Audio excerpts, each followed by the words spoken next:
Hello friends, આજે આપણે એકદમ કાઠિયાવાડી દાણા મુઠિયાનું શાક બનાવીશું. તેના માટે 1 કપ તુવેરો આપણે બાફવા મૂકી દઈશું. હવે આપણે મુઠિયાનો લોટ બાંધીશું.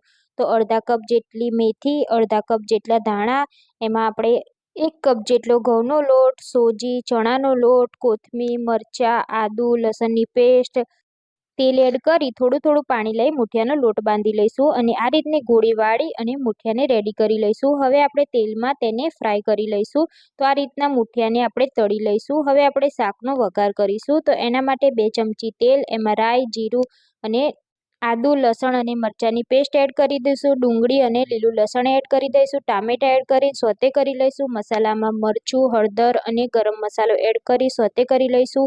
હવે જે આપણે તુવેરો બાફીને રાખી છે તે એડ કરી દઈશું. 1 કપ જેટલું પાણી એડ કરી દઈશું અને 5 મિનિટ થવા દઈશું.